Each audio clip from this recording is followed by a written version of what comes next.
No! Oh boy. I'm sorry everybody who's like watching this. And that's kind of like the way it's gonna be tonight. It's like a hot mess. I'm starting late, so I do apologize.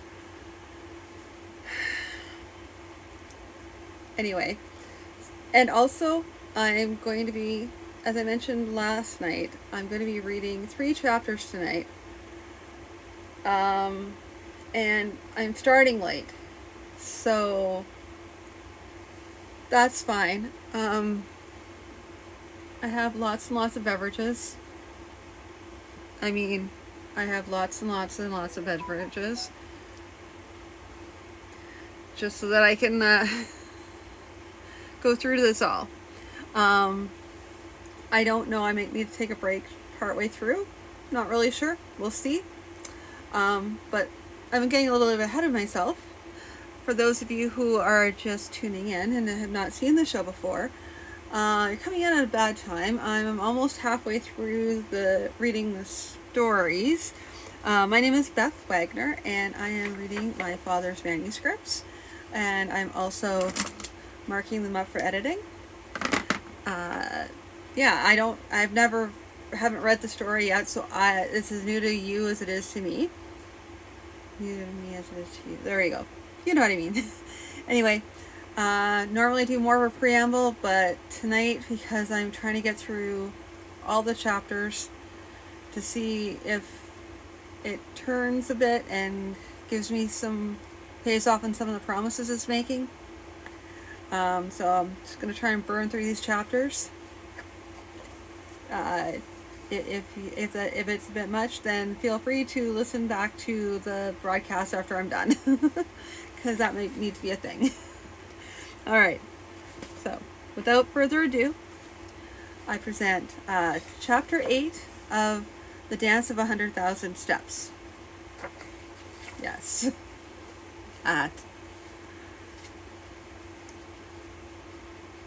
Chapter 8. Well, actually, the insurrection wasn't quite over, but it seemed so at the time. My direct part in putting it down was over, though. Stanrad's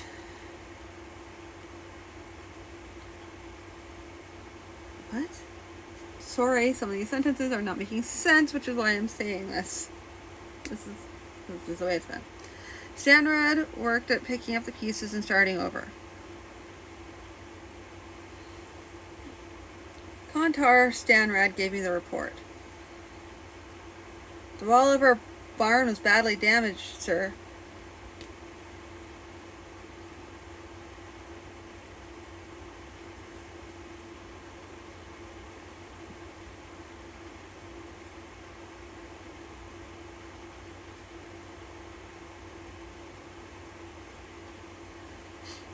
And 3 of our horses were hurt so badly by musket fire that they had to be put down.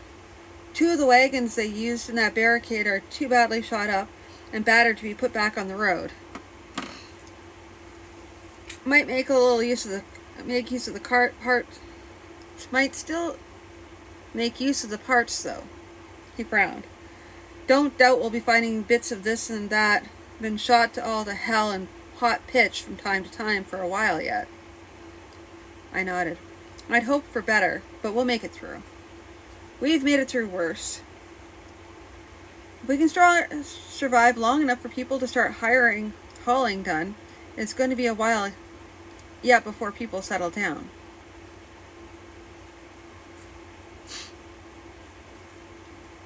Wait. Oh, good gravy. I nodded. I'd hoped for better, but we'll make it through. We've made it through worse. If we can survive long enough for people to start hauling done, it's going to be a while yet before people settle down. That's what I like about you, Kontar. Your unremitting cheerfulness. He frowned at me as though insulted, and went out. The famous 4 took an assortment of cuts and gashes. Wildor Koratz had a broken leg, regarding which he said sheepishly, I saw the cobblestone coming my way. but I misjudged my dodge. Our creditors, in the way common to creditors, were in general unwilling to make such allowance, if any, for the disruption caused by the riot and insurrection. After a disappointing lack of success in explaining the situation to one such, a little balding, chubby fellow with a poor disposition, to whom we owed a small bill for a wagon built and delivered some time ago, I stepped into the relatively fresh air of the street. "Well, Olden," I remarked, "I almost think it would be easier to find some criminal chief to give push to." "Not such a good idea right now, sir. With soldiers reinforcing the constabulary and the whole city so jittery, you might start off more than you intended." "Only joking, Olden, only joking. I know what the situation is like, and know it all too well." I did know. The situation was bad. Rumors abounded. People went about with tight faces, literally and figuratively looking over their shoulders. One rumor, which may have had some occasional truth to it, was that anyone, man or woman, who bore a wound that seemed as if it had been caused by a musket ball, was being arrested and hanged. There were daily hangings.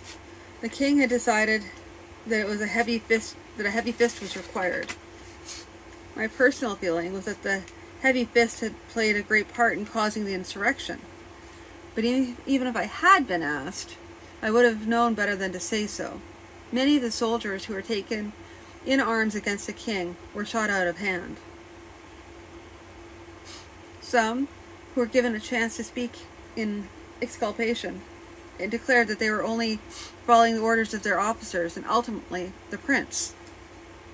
Most of these were either discharged or demoted and scattered among the regiments on the far borders.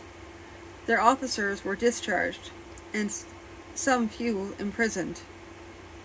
Officers were invariably of the nobility, mostly younger sons, and the conclusion was drawn that though they not spoken openly, the lords looked after their own.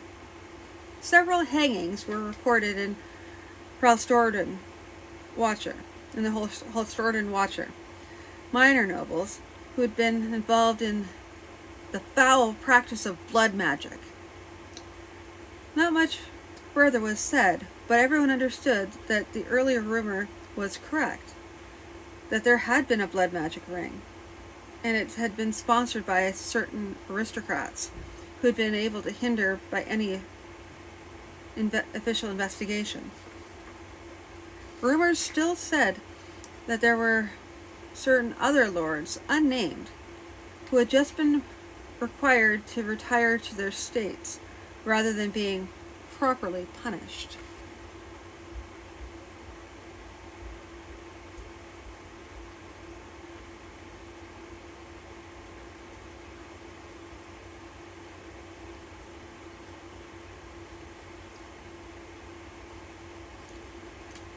Matters appeared to be settling down.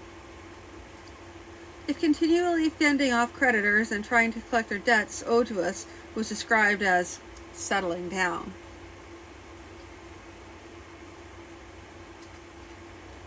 Contar Stanrad decided to stay on. It's business problems now, with everyone in the same state, not like it was, with one man out to grind me to dust, and me knowing there's nothing I could do about it. Then, about a month after the fight at the barricade, I heard a commotion in the street. Wildor, still limping, came in. "Sir, it's King's men, asking for you." Most times, if a king sends for some commoner, the commoner is in trouble. But it didn't seem feasible to try and make any daring escapes, and particularly not until I knew for certain that escape was warranted. I didn't miss the fact, either, that they'd stopped outside to ask for me, not barged in with weapons ready. I stepped out. It was indeed men wearing the king's colors, a herald escorted by half-dozen hard-faced troopers. "Jordan Weston?" Wesson? He asked. "I am." He unrolled a small scroll and began to read from it. Jordan Wesson, you are requested and desired to present yourself to the king on the date of 11 Rs. And that's spelled A-R-Z. Rs.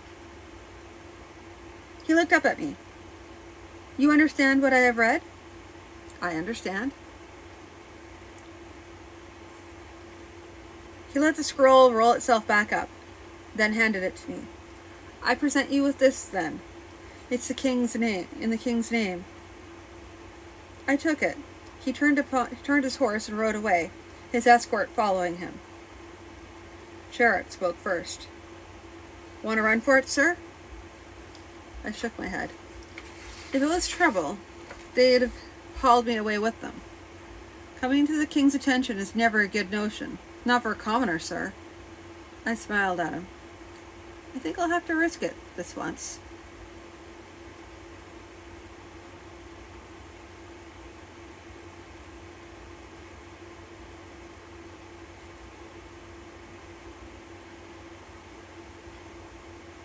You don't go to this king wearing any old thing. A new suit for the occasion was necessary. It was an expense I begrudged given the amount of debts Stanrads and I were in, but it wasn't something that could be avoided. In fact, Stanrads and I stood to benefit by it. My confidence was based on my strong belief that when the king summoned a commoner politely, it was to reward him. If I'd argued it, I might have made Kontar see that, but none of the others. Despite Sherritt's caution, it seemed likely that the king was going to present me with some sort of award, and whether or not it was a monetary award, it could be used to the advantage of the company. So, on the appropriate day, I arrived at the palace with my invitation in hand. A young officer escorted me to the throne room, giving me polite but terse instructions. Speak only when you're spoken to, address the king as Highness, and if he asks you anything, you answer, but as briefly as possible. Understand? Yes. My training included a great deal of etiquette, and with national variations. But it would take a greater fool than I could conceive of to bring that up here.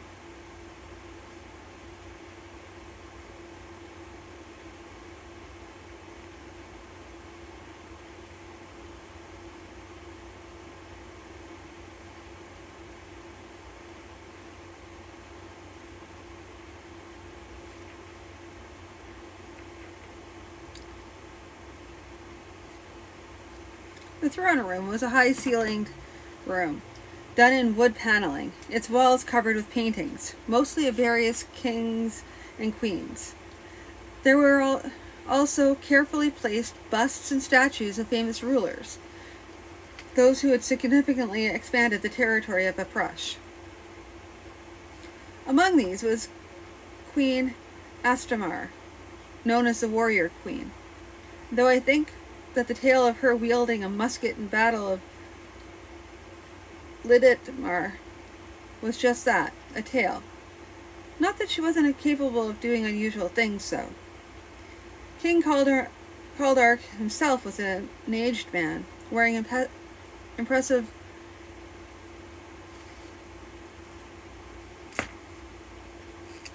oh boy.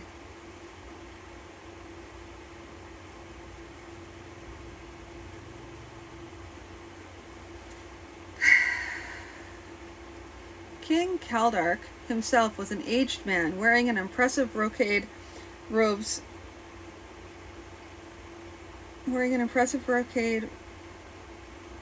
of state, which were embroidered with gold and trimmed with fur. The crown on his head was ornate, inlaid with jewels, and my impression was that it was too heavy for him. He wore a white beard, carefully trimmed, despite the clean-shaven style of the times, and his left hand trembled slightly in his lap. Despite how the previous remarks may sound, I did not stand around gawking. I stood in the crowd, waiting quietly, paying close attention to what was going on. Part of my training, however, was in noticing things.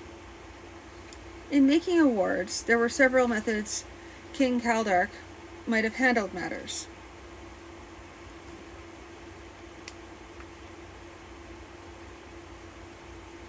Each with its own advantages and disadvantages. He chose one that was sure to cause excitement, talk, and rancor, depending on where you stood.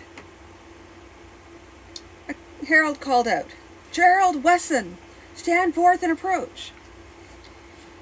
My escort nudged me, but I was already moving. I stepped forward and knelt before the king.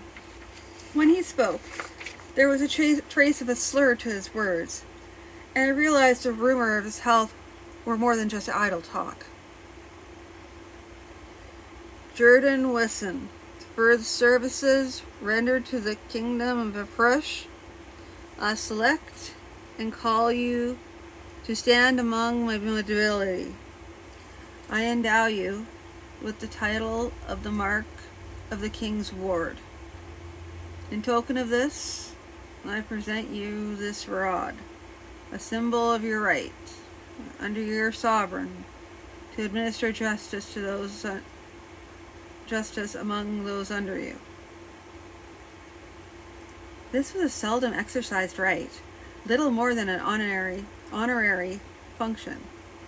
The king went on, "I also present you with this purse, containing 400 silver mazers, to keep you in fitting style, ready for such occasions as may require your attendance on me." If he had required my attendance, that is, required me to be at hand if he wanted me, I'd have been hard put to run Stanraz at a distance. 400 mazers would have to go in part to maintaining my status as a lord, but at least some of it would go to getting us out of debt.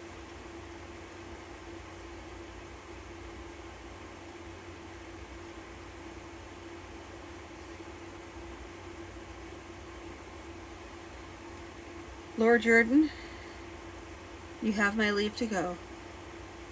I rose, bowed, and stepped back into the crowd. My escort escorted me out to ensure that I didn't do something that would offend protocol, and it was done.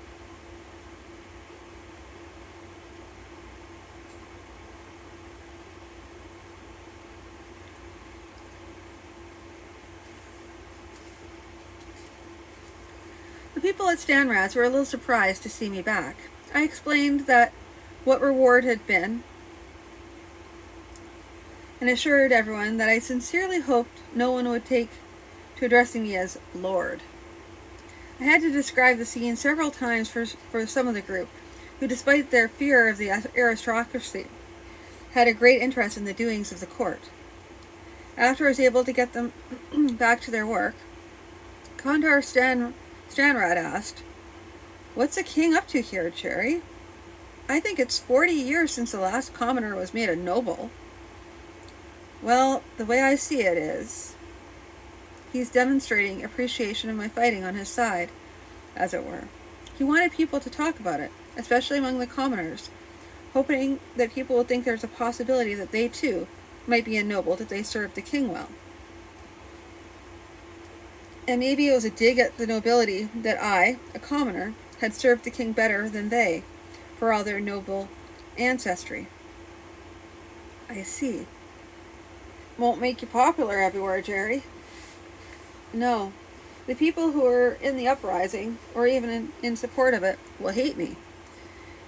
And the nobles won't like me at all either."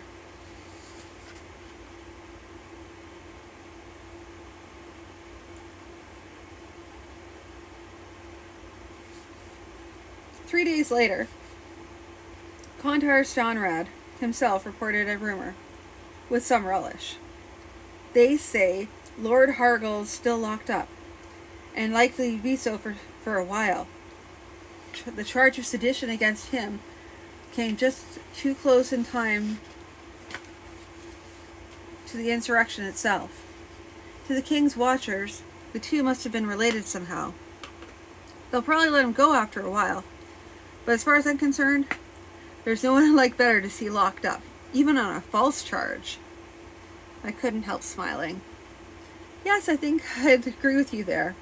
While he's in jail, he's not likely to be making fresh trouble. You heard anything more about Crown Prince Konvok? Well, he said, all those wild stories we've been hearing seem to have settled down to one. That he's abducted his brother, Prince Valad, and headed off to his own private stronghold, Walkren, with anywhere from 2 to 10 regiments, along with some other noble supporters. King's army in close pursuit? He shook his head. King seems a little reluctant, and you can understand why. He doesn't want Valad killed because he needs someone to take the throne after he dies. He doesn't want Konvok to have the chance. Well, that doesn't affect us much. Is business picking up, do you think? He frowned. Hard to say for certain. Some days it goes up, so I think we're on our way up. Other days we scarcely move a wheel.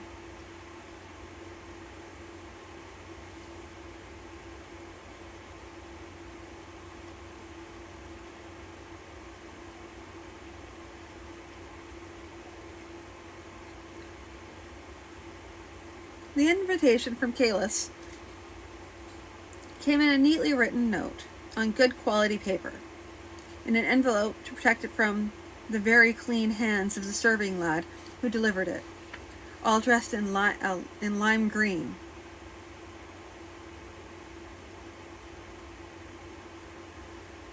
Wait, all dressed in lime green.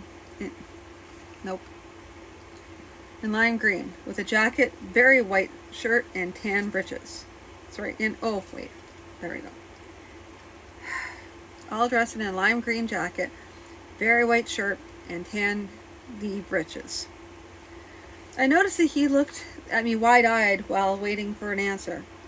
I suppose I was the great hero who had stood off half the insurrectionists single-handed. The note itself was brief. The Lady Kalis in Fio invites Lord Jordan Wesson to dinner on the 11th day of Terrell. Please reply through the bearer. Will there be any reply, sir? Yes, tell the Lady Kalis I will be happy to attend. I tossed him a minim, which he caught, bowed, gave a cheerful grin, and was off. It wasn't an assignation, though the raucous crew at Sanrad saw it differently. They were spinning a long and somewhat off-color tale of my pulling up at Kalis's door late one night in a Stanrad's wagon, running off with her. Each one, it seemed, had his bit to add to the story. Even my threats to administer justice to those under me didn't have much effect there. Contour Stanrad had to step in to demand.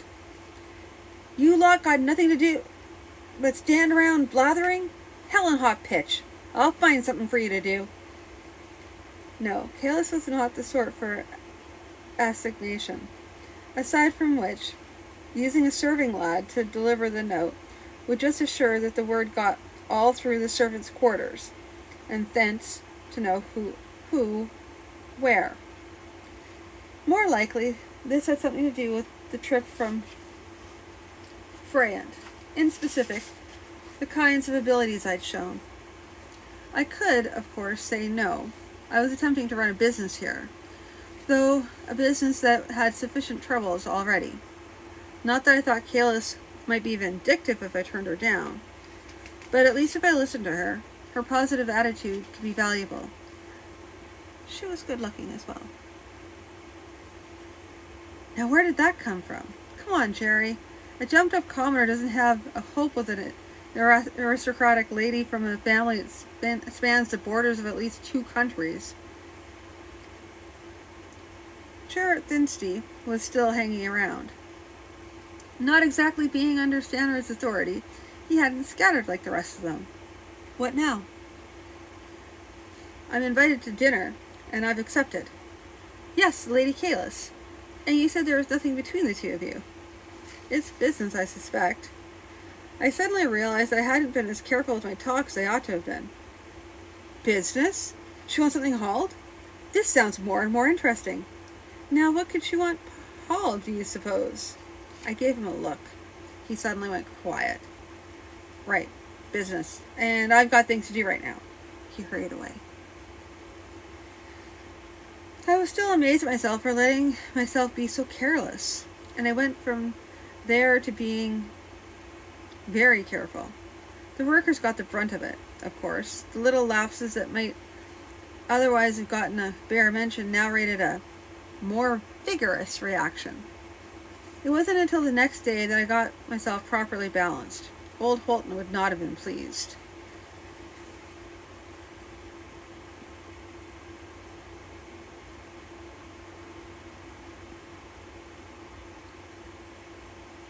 I arrived at Kalis's house, or rather, her uncle's house, on the evening of the 11th of Terrell. I was not as finely dressed as I had been for my appearance at the palace, but I had managed to find a suitable outfit for the occasion. The large butler with semi-military bearing announced my presence. I may have been imagining the slight tone of disapproval in his voice as he spoke. Lord Gerard Wesson, Mark of the King's Ward. I felt a little pretentious, hearing a title attached to myself. Kalis I knew, Bralham I knew, and was introduced to her uncle, Valt Cad Tarnhand, as well as a shy little girl in a brown dress, Sarvi Cad Hastorden, Bralham's fiancée.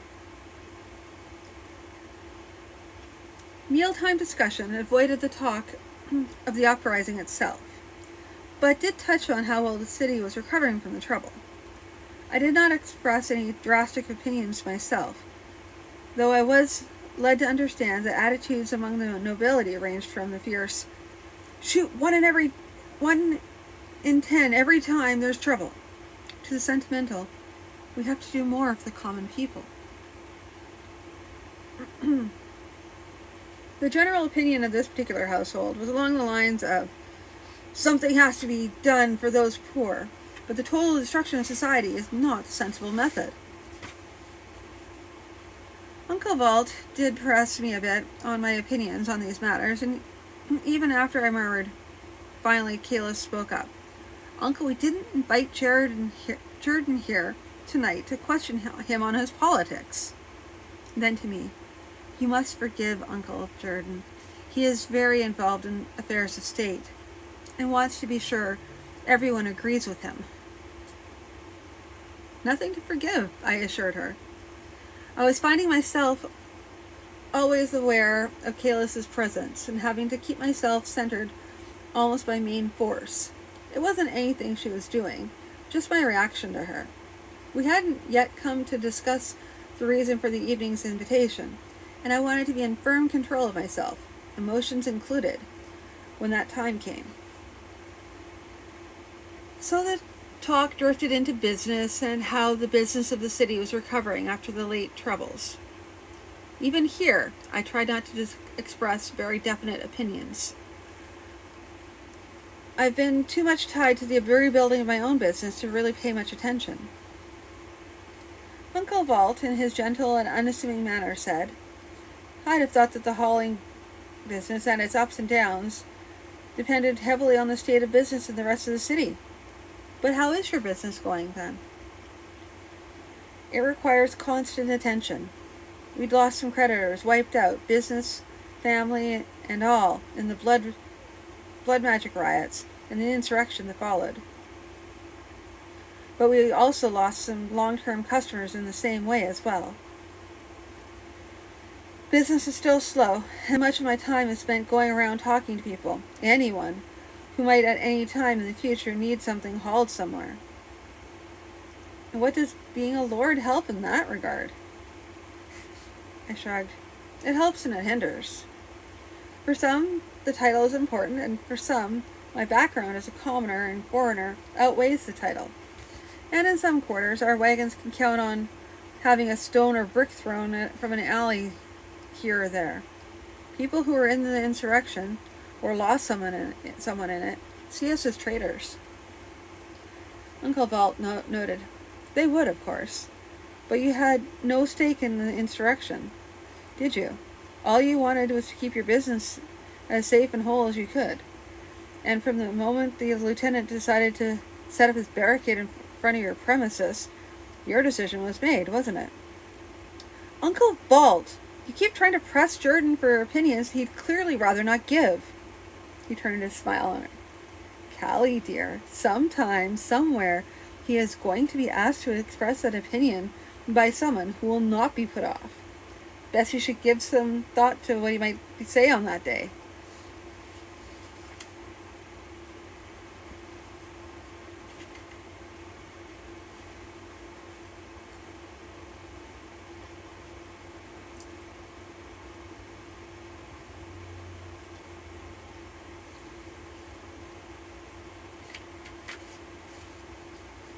Later on, we adjourned to the sitting room for tea, while Bralham and his fiancée sat chatting in one corner. Balti, Kalis, and I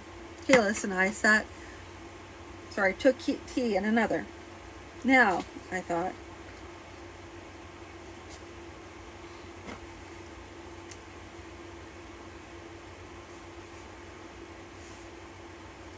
we're coming to the point of all this at last.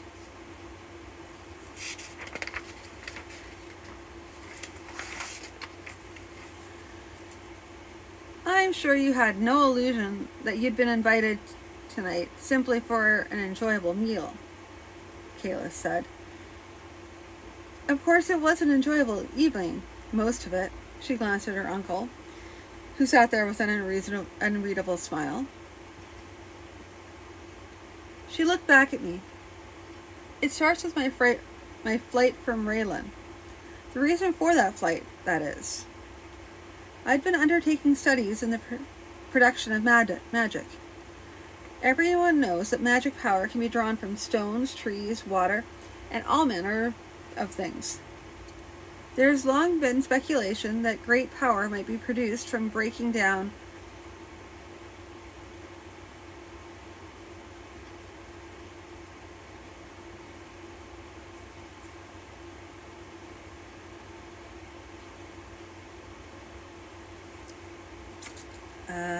can't use that word. Matter. It must not matter.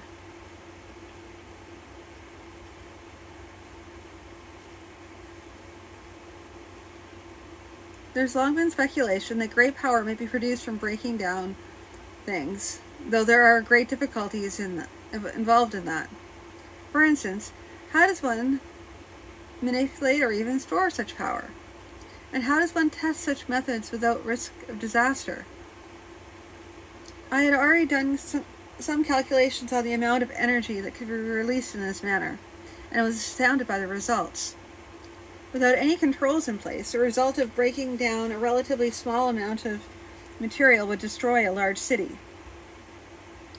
While I went to work on the problem of control, I asked several of my colleagues to check these calculations. I did discover a tentative method to control that power. The next step would be to test this. She paused. However, at this time, a royal magician came in the company of several musketeers to confiscate my notes. The real reason was that the potential was too great to be allowed in the hands of any one person. Such a person might use that power to extort anything he wished out of a kingdom. She paused again. I was amazed, though. I saw the rationale there. Though I saw the rationale of their position. I was amazed, though I saw the rationale of their position. But the magician, who did the confiscation, was answerable to the king of Freya. What if the king of Freya decided to use his power to win a war by destroying the cities or armies of an enemy? It seemed unsafe for this power to be in the hands of one person, and even less so for it to be at the command of a king. They confiscated my notes, but they could not confiscate my head. Or rather, they had not yet thought to. At any moment, I might be locked up at the king's pleasure. So Bralham and I arranged an escape. When we arrived at Aprash, I spread word to the various Aprash colleagues and to so many other nations as I had contacts with. I winced inwardly at the thought of such power in the control of my former employer, the half-mad king of Brigantia. Kalis was continuing. I seemed fated to make bad choices. One of the men in whom I confided, a certain Valdrif Cad Yammerdelf, has taken himself and his own unconfiscated head over to the service of the Crown Prince Konvuk. I nodded. It made sense. The man who was most desperate was the man most likely to reward, and reward well, someone who brought him a superior weapon. That desperate man was also the most likely to make use of that superior weapon, rather than threatening to use it. Just what exactly do you want me to do for you? No, not being stupid. There were several possibilities she might be considering. I'd like you to accompany me to get into the Crown Prince Konvik's stronghold, Walkren, and most likely kill Valdrif. And if he's done any preliminary work, destroy it. Accompany you? Yes, she frowned at me. I caused the problem. I'll clean it up, but I need help.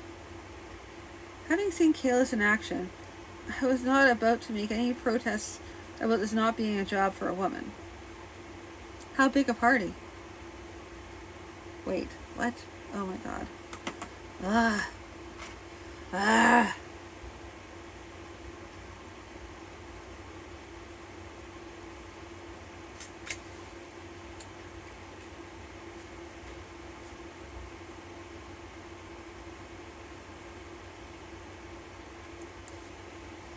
Once again, things I'm going to have to remove. How big a party? The smaller the better. Just you and me. I didn't glance at Bralham across the room. It wouldn't be fair to either her or him. They're just newly engaged, and I've already made it impossible for him to go back to Freyant. The two of us alone? Jerry, we're not going off on a public journey to take the waters at Zardi. We're sneaking off on a dangerous trip through a territory where there'll be soldiers wary of all strangers. A big party will just be more visible. And I have my parasol. She smiled at me. We'll have to talk about your fee. And don't start being all gentlemanly on me here. If you leave your business for any extended length of time, it'll suffer. I'm offering you 1,000 mazers now, and 2,000 more when we succeed. If we die in the attempt, the money will go to your business, or to whomever you designate. I hesitated. When do you need my decision? Tonight. We don't have a good deal of time. I plan to leave early in the morning, day after tomorrow. Not much time for preparations. No, but my uncle, who has been very silent up to now, has access to a great deal of equipment.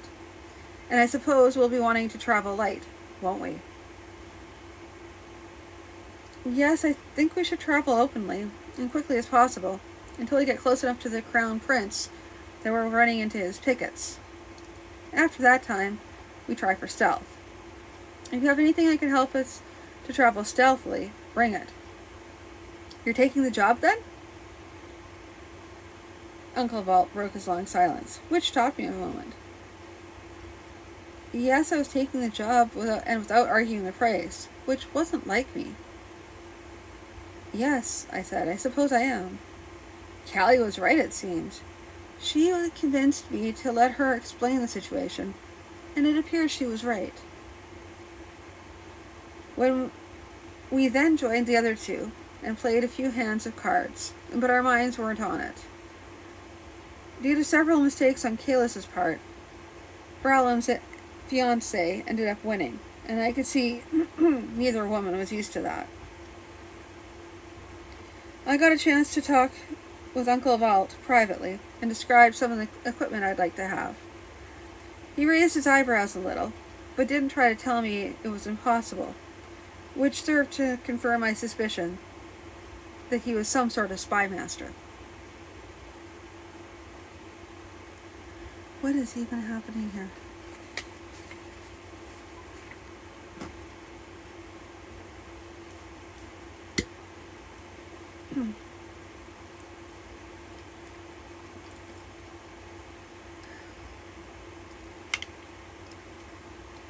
The first payment was delivered to Stanred's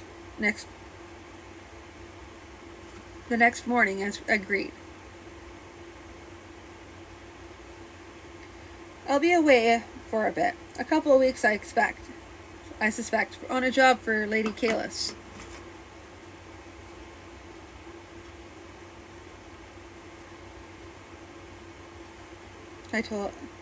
I'll be away for a bit, a couple of weeks I suspect, on a job for Lady Kalis, I told Kontar Stanrad.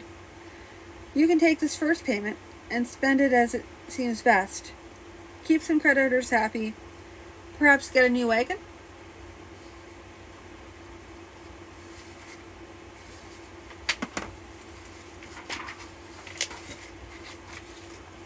Stanrad was a little suspicious about the new money, and what I might be doing to earn it. I was sure he'd overcome those suspicions shortly, though. I'll leave it to you to announce to the staff that I'm gone. All that sniggering is likely to make me do something I regret. Early next morning, I was off. Okay. So, that was chapter 8. I guess it's getting more interesting.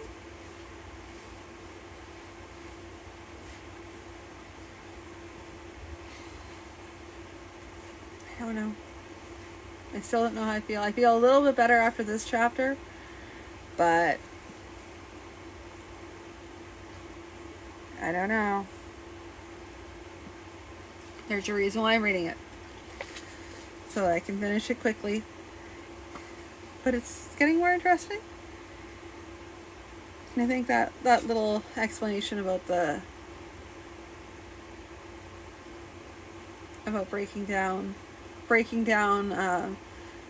and he actually originally says matter, but they wouldn't use matter because they're not scientific based, so they wouldn't say matter, they'd just say things.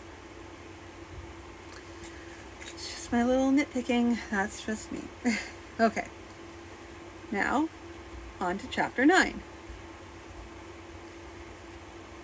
We traveled in a light carriage under the heavy light disguise of a young noble and his sister off on a journey to inspect the ruins of Tavanor.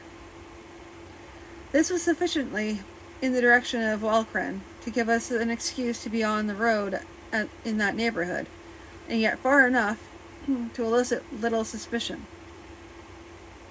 Until we changed direction, and from that point, we'd be carefully avoiding bumping into Prince Kovik's pickets. We found pickets of royal troops, too, mildly suspicious of anyone heading in that direction. But we seemed too carefree and harmless, the kind of people who'd barely heard of the uprising, and for whom it meant little. The kind who'd set up on a trip without a thought in their heads that it might seem dangerous, let alone the notion of joining the crown prince.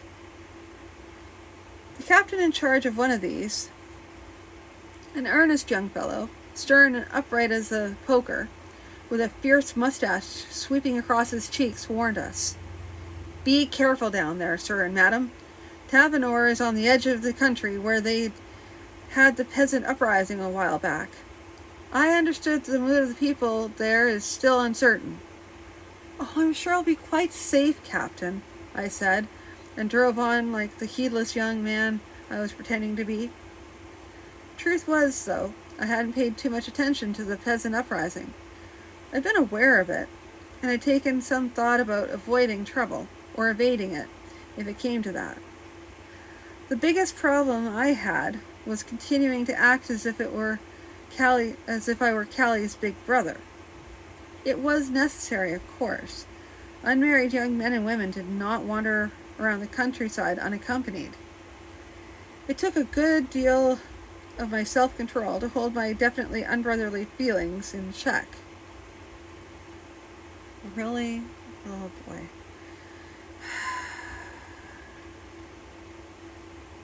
On this trip, as opposed to the flight through Freyant, accommodation was not a problem.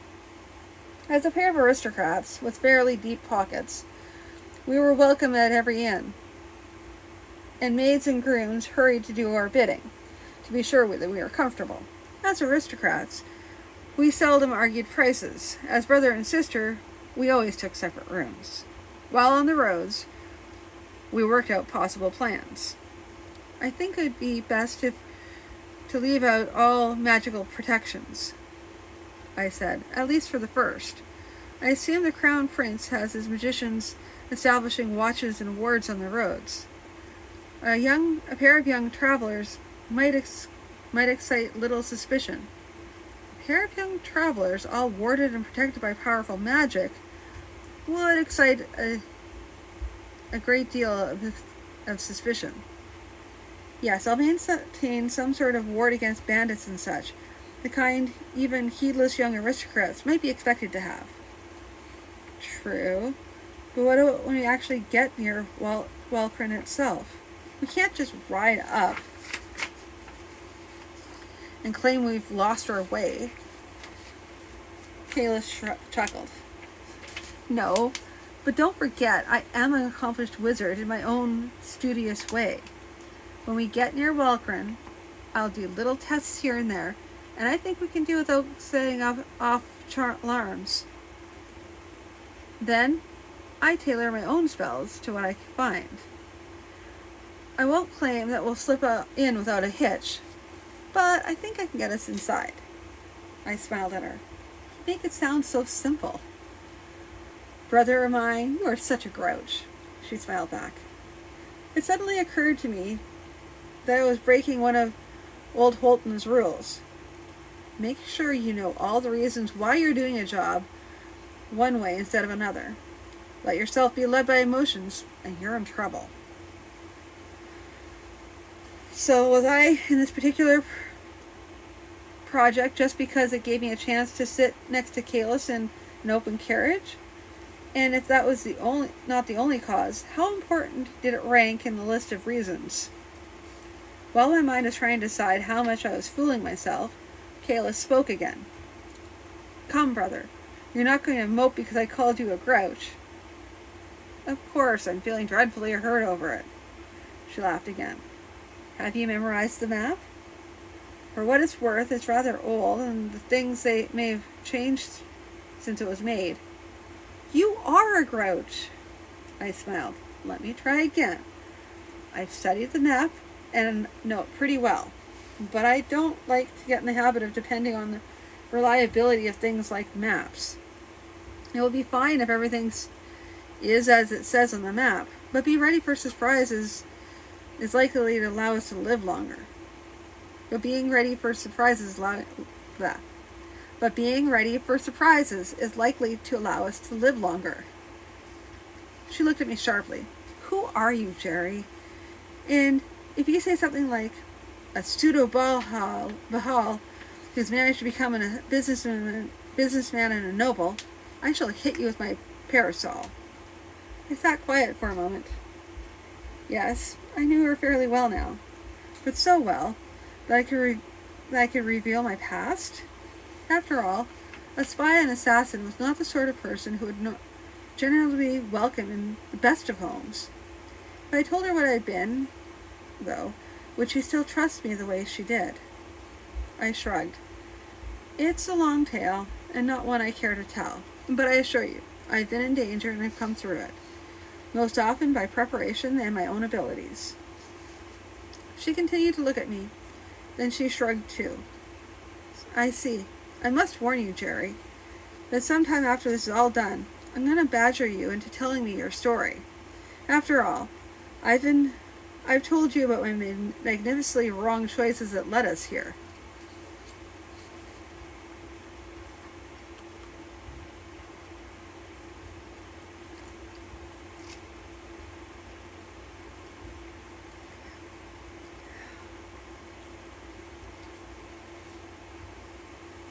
The only surprising thing about meeting Prince Convict's troops was that we hadn't met them sooner. What we encountered was a small force of cavalry, dragoons actually, which meant that they carried short muskets in saddle cases, as well as the usual cavalry sword. This lot wore yellow coats with black facings, and dark blue trousers and a strange sort of cap. It was sort of a pointed hat, the point rounded off and flopping forward, with a brim to shade the eyes. They were undoubtedly from one of the regiments from the east part of the kingdom, who maintained certain traditional dress. The officer in charge was a lieutenant, and getting a little old for the rank. Sorry, it was a lieutenant, and was getting a little old for the rank. He did not have the backing and family prestige to rise through the ranks rapidly, and that must make him more difficult to deal with. Good afternoon, sir and lady. Where are you bound? We're off to Tabnor to view the ruins. We were still far enough north for that story to be credible. I see. Well, I regret that I must require you to take a different route. This road is closed by order of the Crown Prince Convoc. There is a crossroads about 5 miles back along the road. If you go back there and take the right fork, you'll be able to continue to the Taverner. The road will be a little bit longer, I'm afraid, but it will still get you there. Why?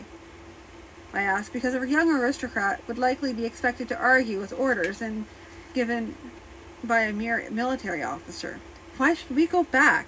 We planned this trip to go by this road. What right have you to order me back? He remained calm. I'm sorry for your trouble, sir, but I am under the orders of His Highness the Crown Prince Convoc. No one is allowed to travel further on this road without a pass from His Highness. I continued to act annoyed, though inwardly I was glad that my young aristocrat air hadn't aggravated the situation too much. Well, if I must go back, I suppose I must. I'm sorry, sister, but this fellow will not allow us to use this road. Just as if Kalis hadn't been sitting right beside me all the time. But apparently I had aggravated the lieutenant just a little too much. Sergeant Jazalquand, take 5 men and escort the young gentlefolk back to the crossroads. Sir! I'm sure I can find the crossroads by myself, I said. Of course you could, sir, but I'd be remiss if I didn't ensure your safety. After all, it's I that am sending you out of your way. A very haughty young aristocrat might have argued further, including the decoration of his title and his father's importance. I didn't care to risk the consequences, seeing as how the soldiers were blocking our movements, forward or back. We didn't need an arrest and inspection, however cursory of our credentials. So I settled for sullen haughtiness. Kayla's playing her own part very well. Laid a hand on my arm. Don't worry about it, Jerry. Just think seeing it about it as seeing a bit more of the countryside than we intended to. Just a mild-mannered sister,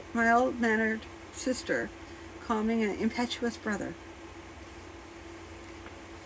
Sergeant Zalkwand, probably Zalkwand, sorry, very bad, escorted us in silence. I weighed the notion of seeing what information I could get from him. However, I decided that seeming too curious might just get me arrested, so I settled for sullen silence.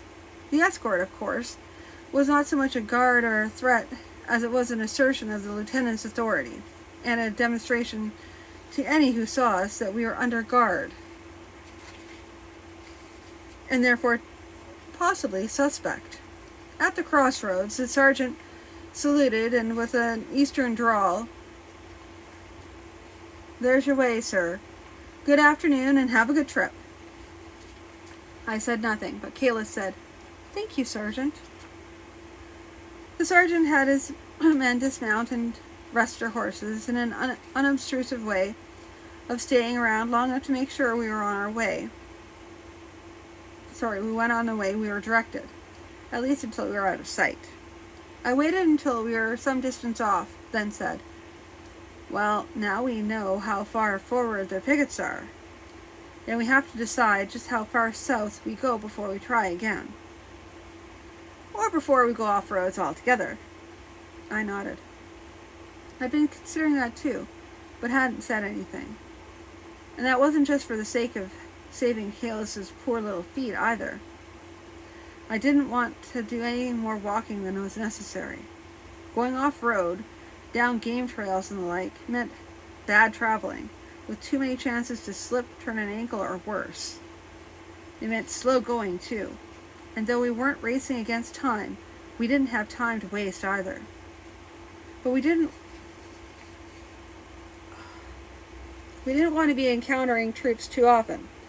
The forward pickets wouldn't be in magic communication with each other. But every meeting with troops raised the possibility of running into someone who was suspicious enough to arrest us long enough for someone with magical abilities to investigate us. Well, there's good and bad for any choice we make, I think. I think on the whole. I think on the whole, we'd best leave the carriage soon and go on foot. And that means doing something with the carriage and horse. We can't just leave them beside the road. That would be like leaving a sign for any patrol riding by. I can hide the carriage easy enough. Just a light ignore me sort of spell. But the horse, being animate, is another. The kind of spell that needed to hide him would show up like a bonfire to any wizard looking for spells. And besides, if we didn't come back, the beast would starve. I nodded. If it comes to that, best shoot him before we leave. But we may need it to get away. We have to think our way through this more carefully.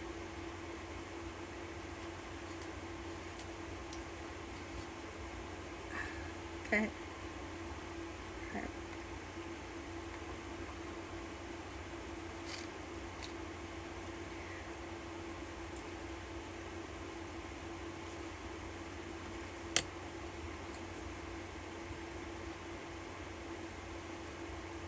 In the end, we decided to put up at an inn for a bit. While we did some walking around, we'll pay up front for several weeks' upkeep on the horse, and I'll put an ignore me on the carriage. It'll wear off in 6 months or so. And about that time, they'll recall it belonged to some aristocratic couple that disappeared and left their horse. If we aren't back by then, they won't likely be coming back, and they're welcome to do what they wish.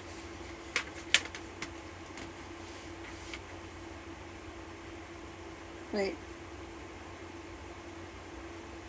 If we aren't back, then by then we won't likely be coming back, and they're welcome to do what they want with it. Oh my gosh. Not remotely what that said. I frowned. They may do the same with our horse when the money runs out. Oh well, we'll have to see to it when we get back, and that they will get back in time. Excuse me. It meant that our disappearance would be noticed and likely reported. Very likely, too. Old Holton would insist on accepting it as certainty. The word would get into the prince's men about the lost aristocrats. Tongue twister.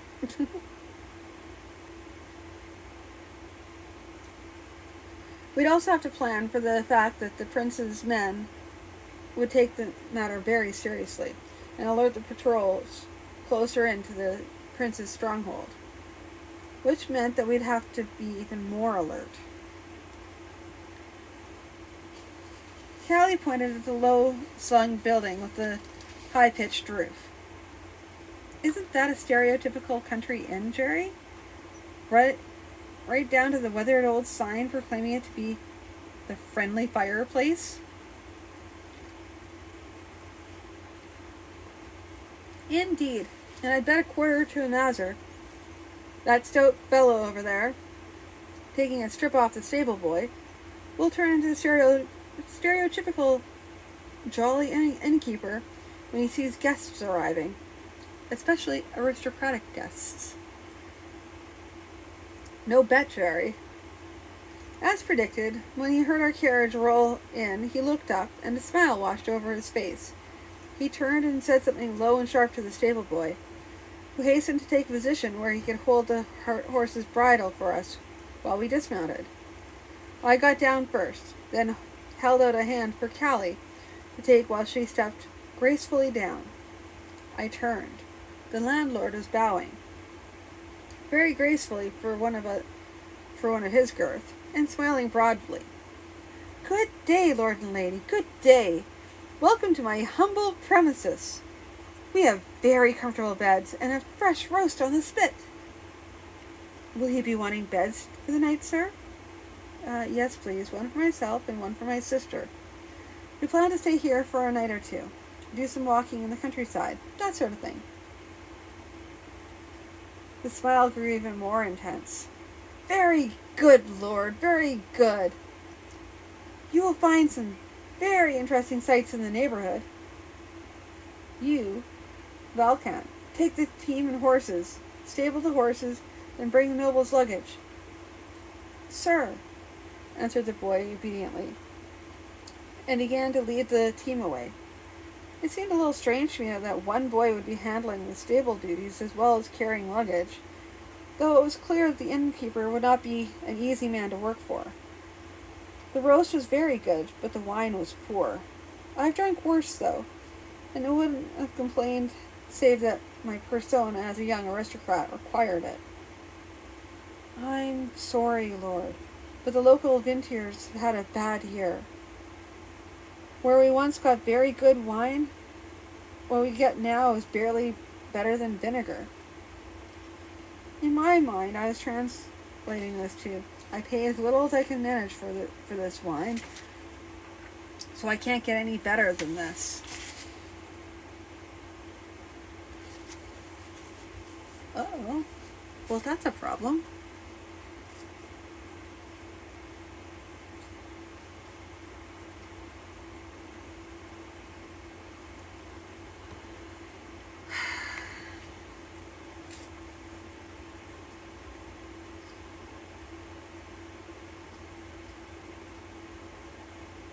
So I'm having technical difficulties with the stream for YouTube, so just bear with me here while I try and get that up and running again.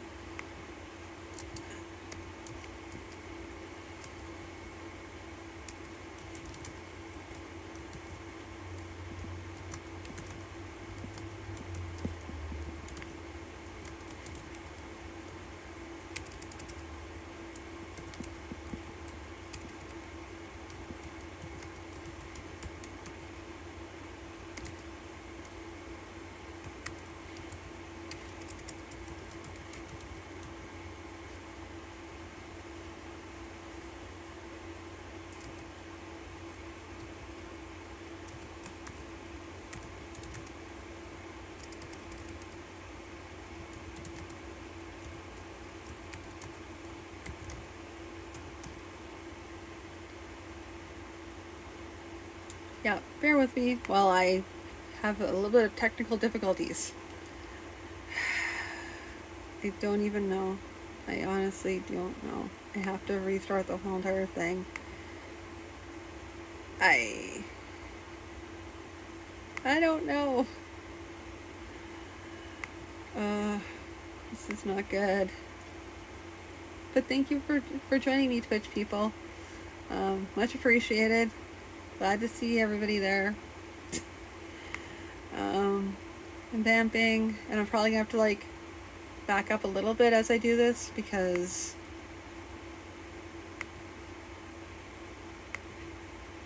I have to like it's already the slower stream because it takes so much longer to set up. Basically, with Twitch, I just point and go. But with YouTube, it takes a little longer.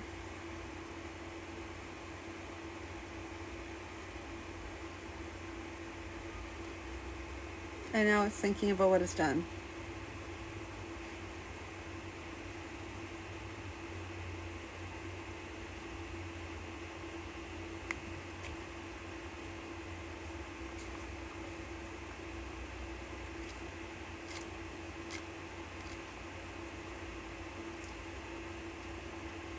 It's really thinking about it.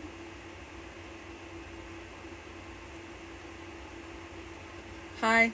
Hi YouTube. Back and running. I'm sorry. I don't know if you're going to be able to find this stream, but hopefully you are. I don't know what happened there. It just cut off. I don't know where it cut off for you guys.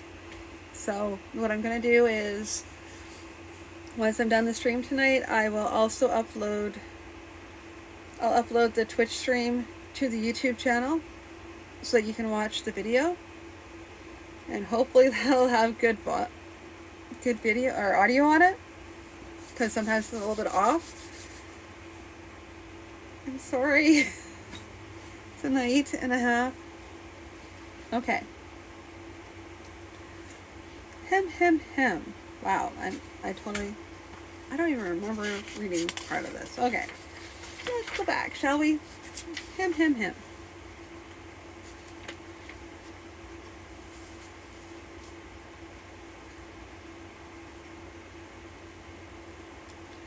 I'm sorry, Lord, but the local vintners have had a bad year. Where once we've got very good wine, now what we get is barely better than vinegar. In my mind, I was translating this as, I pay as little as I can manage for the wine, so I can't get any better.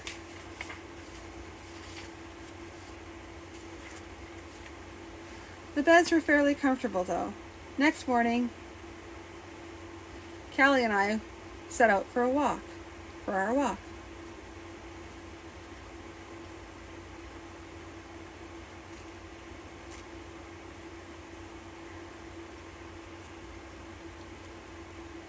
When we were well out of sight of the inn, Callie said, "Turn your back while I change, Sherry."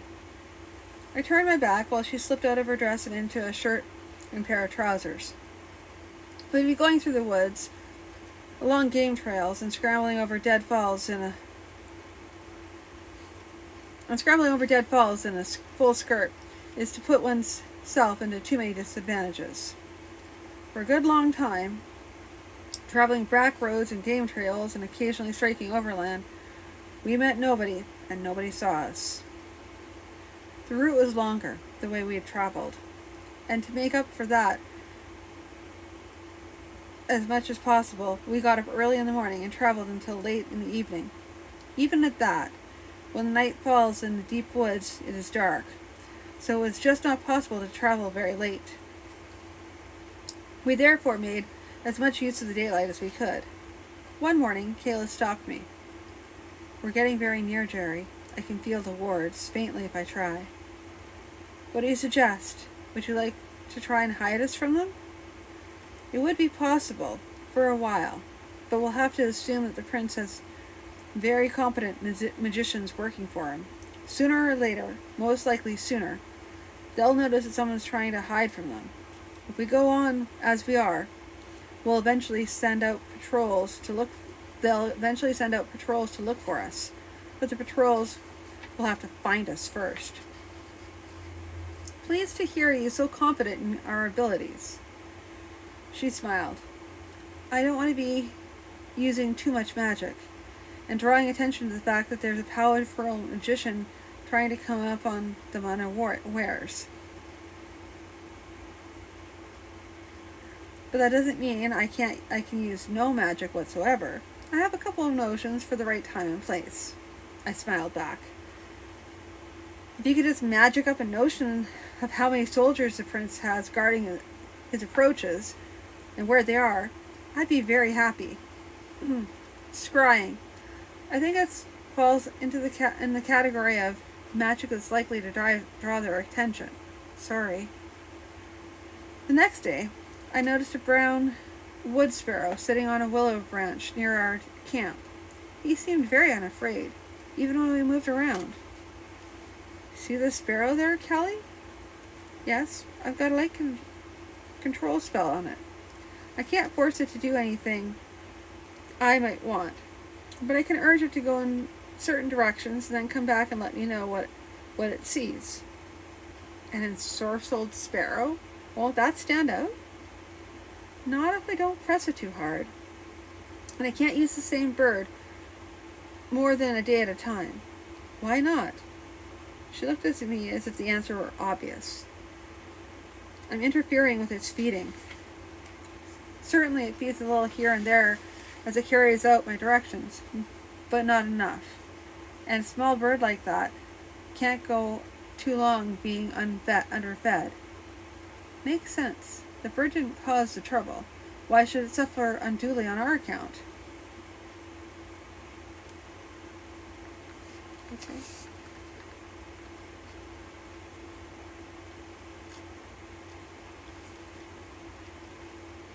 With the help of the sparrow and various other birds from time to time, we made our way through woods, over hills, and down valleys, apparently unnoticed.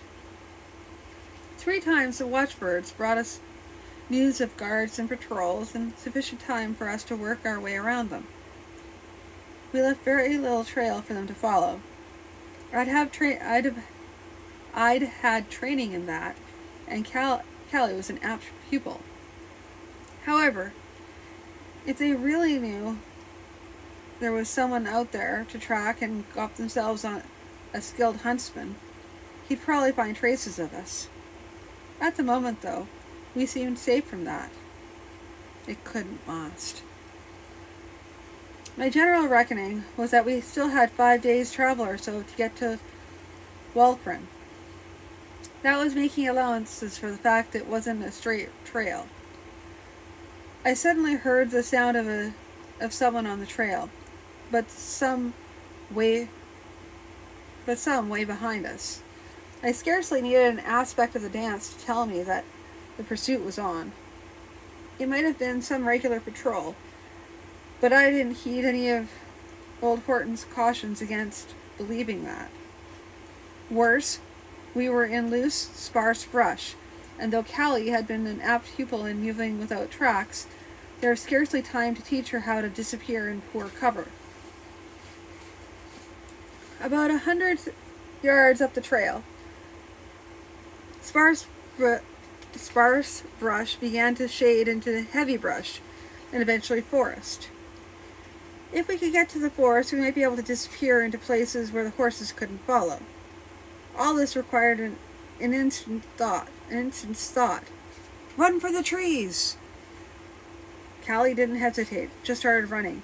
I brought up the rear, not quite stepping on her heels. A man can outrun a horse over a long distance, but in a sprint, a horse can run down a man. When they saw us, of course, the riders urged their horses on.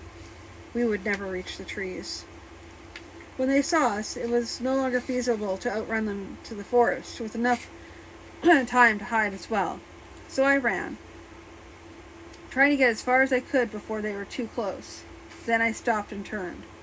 The little spheres were handy things. Until armed, they gave off little in the way of magical emanations. When armed, they could produce a number of effects. I settled for flash and smoke. On a clear day, the flash was wasted, but the smoke, with a touch of magically induced panic, set the horses wild. The touch of panic also caused it to take a moment or so longer for the riders to calm themselves, let alone get a hold of the horse of their mounts. The smoke also obscured the trail, though with the breeze blowing it wouldn't last. I liked it for the trees.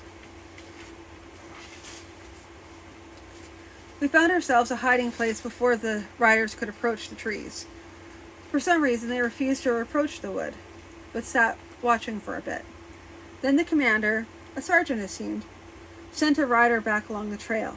The fact they wouldn't come into the forest seemed a clear indication that there was something dangerous in here, more dangerous than two people on foot.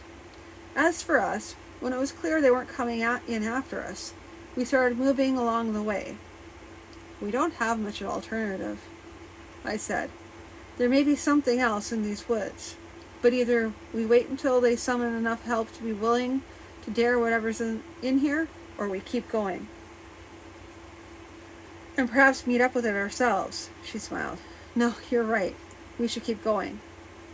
Shortly after, I began to notice that the wood was very quiet, and it wasn't anything sudden.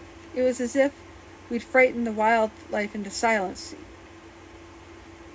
It wasn't anything as sudden as if we'd frightened the wildlife into silence either. There were few, if any, sounds of far-off birds or chattering squirrels in the distance. Something's wrong here, Callie said. Something's very wrong here, I agreed. Our choices, though, were to face the possibility of meeting something in the forest, or go back and face the certainty of being taken by the soldiers. I could see in my mind as two small mice scuttling from tree trunk to tree trunk, sniffing danger in the air, always moving, always looking for a way to escape the dire danger that watched. Suddenly, it came stepping between the trees. At first I thought it was a bear, but no bear moved with such grace on its hind legs. No, it was no bear, nor wolf, nor any such ordinary thing.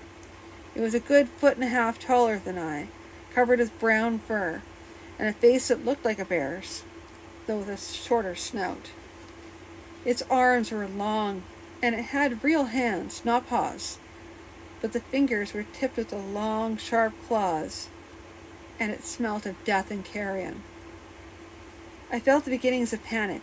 Then I threw myself into the dance, concentrating on what was, not feelings.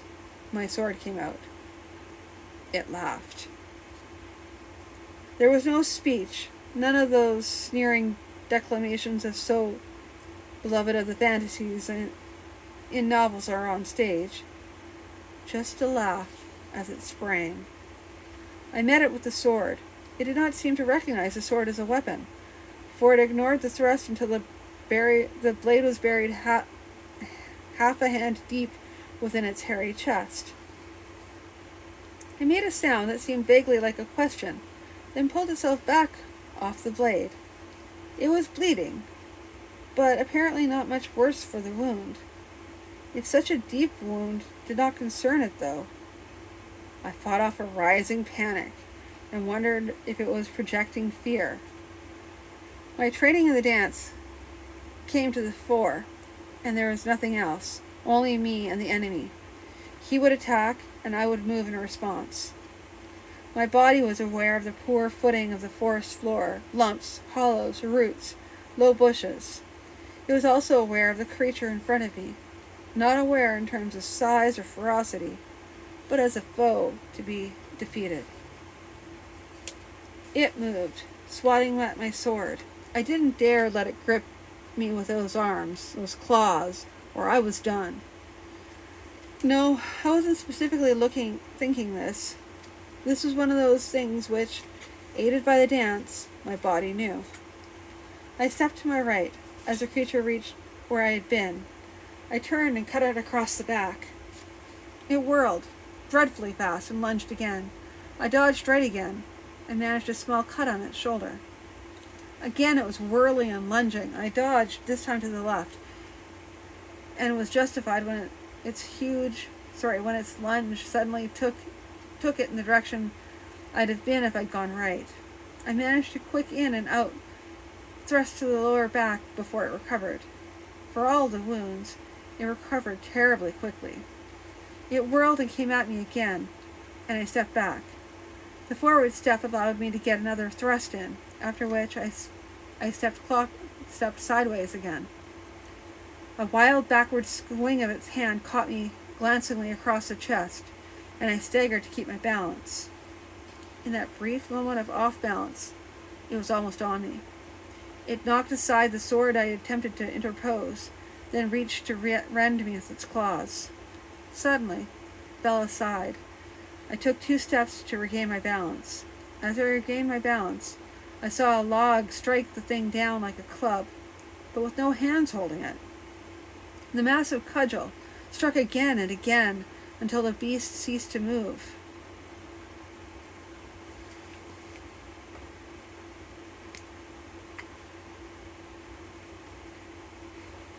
Then the log fell across his chest and remained there. "Jerry, are you hurt badly?"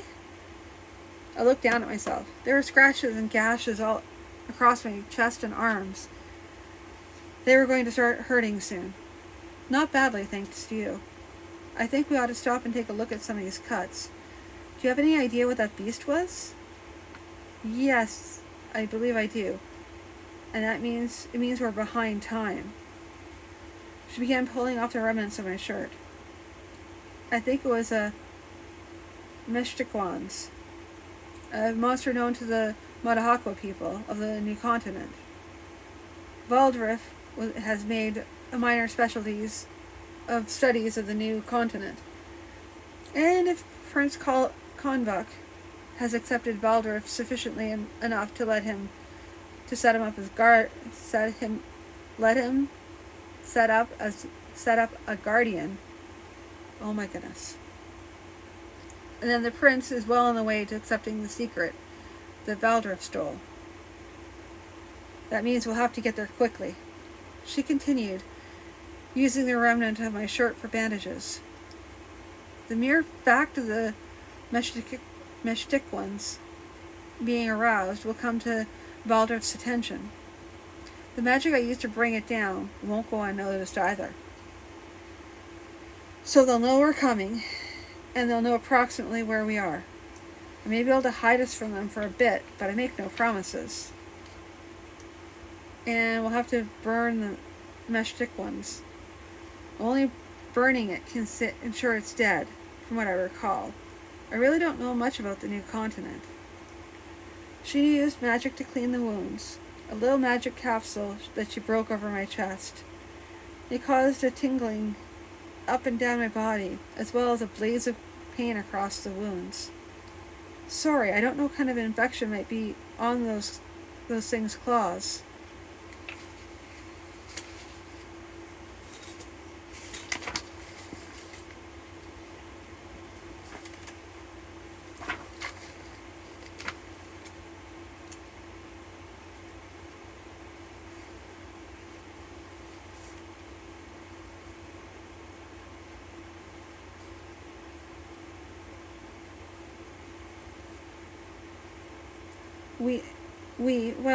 Mostly she set fire to the log across the Meshtiquans. We stacked more branches on it to keep the fire going, then stood back to watch the blaze.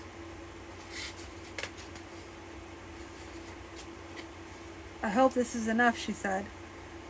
"As I said, I don't know much about the New Continent." "Neither do I. Are we likely to meet more of them, do you think?" She shrugged. "I don't know. It seems to me that one of them holds a large territory all by itself, and they very rarely gather together. But that's just a feeling of what I seem to remember. So we'd best be on our way." "Yes. And I'd best set up a few protections. Just warning words so that we won't be taken by surprise. It'll only take a moment. So we went from there, moving a little less cautiously and a little faster. After all, as Callie had pointed out,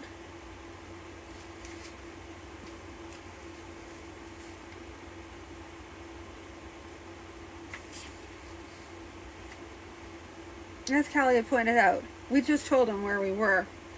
Staying in that place, or near to it, was not a good idea, even if we left more readable tracks. When we came out of the wood, there was a troop of dragoons waiting for us. It wasn't as bad as it sounds. They weren't on the same path as we were, but they were on a hillock where they could overlook a lot of territory, including where we were. One kept watch, one went to report in, and the rest came in our direction. Callie flipped a little sphere into the air over us and said a word. There was a light tickle feeling all over me, for some reason, a twinge in my wounds. Invisibility, she said. They can't see us until it wears off. They'll be able to follow our tracks, though, and we can't move very fast, or we'll outrun the spell. Still, it might give us a chance to throw them off. Being forced to move slowly gave us a chance to take more trouble hiding our tracks. Still, it was likely that one or more of the dragoons had some hunting skills, so we couldn't count on losing them altogether. Worse was yet to come. When we stopped for the evening, Callie said, "Someone's been pushing at my wards all afternoon, most of the afternoon. They'll probably be able to work their way through before too long. If we just stand still, I could hold them off indefinitely, but there's no point to that. We can't move much faster. The dragoons are crowding us as it is." "I know. I have a possible means of getting inside Walkren, but it's risky. Even more risky than running from the dragoons in a way. But it might be done, if you have steady nerves and a good sense of balance." "You make it sound like wire walking." "It's similar, perhaps even more than you imagine. We'll go out of this world and into another world. But not a world like this. It's chaos, where anything can be, and likely is.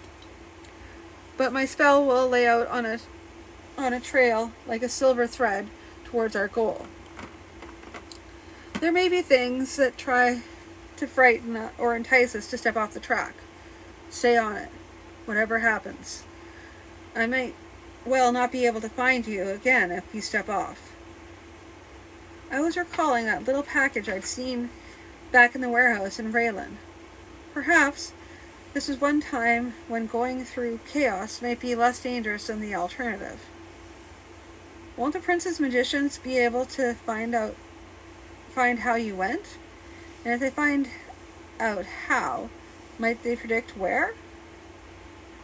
What I'm planning is to put so much force into my shields that when the Prince's wizards fully break down the shields, the massive wild magic produced by that will mask what we've done. Even so, there's no way of predicting where they'll come out. As far as they know, we may well have fled back to Pralstorden. Even I won't know exactly where in Walkren I'm going to arrive until the instant I arrive there. So, depending on where we arrive, we're going to have to do some quick moving when we get there. Of course. I had a picture in my mind of us arriving in some locked dungeon and me having to break out of there with the soldiers and wizards and all rushing downstairs and corridors to stop us. Callie's spell apparently took some time. First she sat on the ground, cross-legged, and began to hum. The hum grew louder and became a chant, or perhaps it shaded into a chant as it became louder. The chant continued to grow in a rising, falling rhythm that I could almost follow, but not quite. It continued on and on, until I was almost sure that the dragoons must be able to hear it. I kept myself alert in case they had the courage to approach a wizard obviously in the middle of casting a spell. Part of my mind said they wouldn't, even when the least sensitive among them must recognize the powerful magic that was being called. But in another part of my mind, old Holton was muttering something about the thing you knew someone wouldn't do was quite often the thing they actually did. I didn't notice the hole until it was about the size of my palm of my hand, growing visibly. I suspected it had probably started out as a mere pinhole, hidden in the beginning dimness of the approaching night. Now, it was visible as a darker darkness in the midst of the night. It continued to grow. Nothing but darkness could be seen in it, and perhaps there was nothing to see. Eventually, the hole was the size of my torso.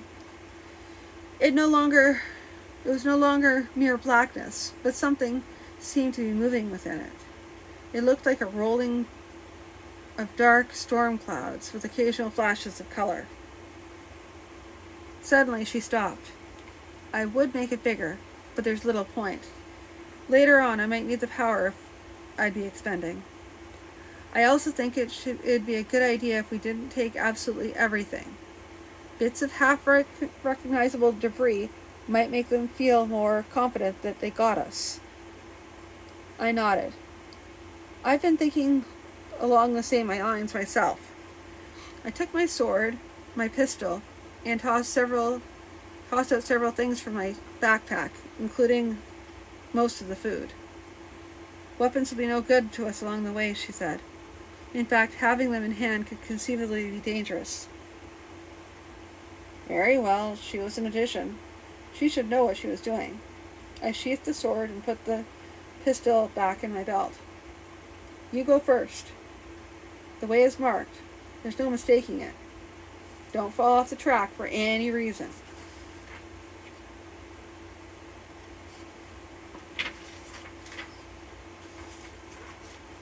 Okay, and that is chapter 9.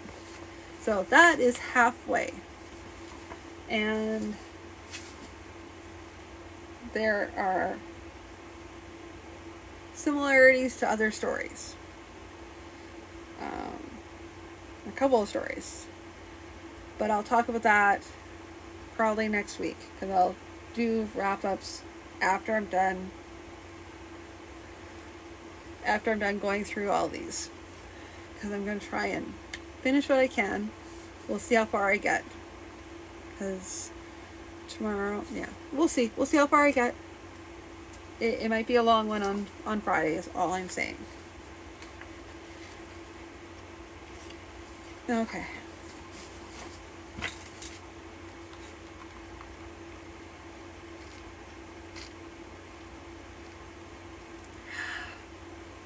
Okay, and now on to chapter 10. I stepped through the hole, ducking my head to get through. There was a large silver spot inside, and leading off into the darkness from the spot was a long, straight silver line. It was about the width of a large rope, but flat, a long silver ribbon marking our road. Everywhere around, above, below, and on both sides was the rolling color shot darkness. Keep going. Callie had to shout to be heard over the steady thrumming, whining noise that rose and fell around us. I hadn't realized until then I'd been standing still, trying to make sense of what was around me. There was no making sense of it, of course. This was chaos, and the only clear and logical thing in it was the silver path. I stepped forward. Worse was to come. There seemed to be no reliable sense of up or down. I was walking a silver line on the floor, though sometimes it was on the ceiling, sometimes on a wall. I swallowed my nausea and went on. Dim figures haunted the darkness, not quite visible, but still somehow threatening. We kept on moving. A dark, half-seen reptilian shape drifted overhead, carried by massive bat wings. Bodiless faces swooped in, some with mouths leering, some screaming, some gibbering. We carried on. A golden tree loomed out of the gloom beside the path. I found my eyes drawn to it as we approached. It was beautiful, too beautiful for mere words to describe. A whispering began in my mind that this was the answer, the solution to any problem. There's no need to go further. Just go to the tree, and all would be well. Just one step away. All other questions receded from my mind. Why go further? This was all that was necessary.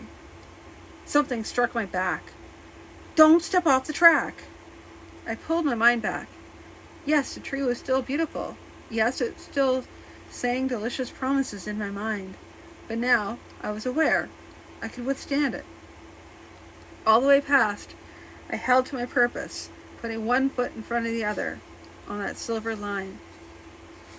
A little child wept by the path. His father had been slain. Her mother had been slain. Her father had been slain. Her mother had been taken prisoner by an evil lord. She needed someone heroic to kill the lord and rescue her mother. No one had told me. All this came into my mind in an instant. And it came with the knowledge that if I passed by, the child would, without doing anything to help her, the fact that would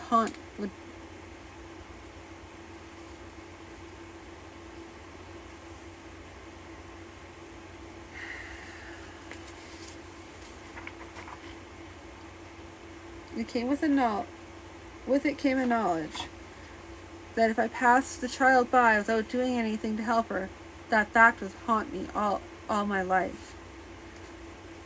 Apparently it was too soon after the golden tree. I was able to question all these feelings and reject them. It was not always something happening either. Mostly we struggled against vertigo, following the silver line through the roiling blackness. Hairy, stooped figures hobbled and capered across the silver path, threatening us, snarling with vicious-looking, ominous teeth. They surrounded us, shouting and brandishing clenched fists. My hand went to my sword. "Ignore them!" Callie shouted. "They can't hurt us, but trying to fight them could be fatal." Against my better judgment, I let go of my sword hilt and went on. The best figures continued to caper around us, threatening but never coming close enough to do more than vain attack. We left them behind as well. Or was behind anything more than subjective judgment in this place? On we went through the darkness. The silver line went over a small stone bridge. In the middle of the bridge was a large man-like figure, stooped, knotted with muscle, a head of wild black hair, and slightly less hair on his body and limbs. He held a metal-bound staff, thick as my waist, but I didn't doubt that he'd be able to wield it as lightly as any shepherd lad at a county fair quarterstaff competition. No one could cross that bridge without paying the tithe. "Illusion!" Callie called. "Look carefully at the path." In fact, the path seemed to lead over the bridge and was an offshoot of the path we were on, slightly off the real path, which went just beside the stone bridge, where no river flowed. Ignoring the ogre on the bridge,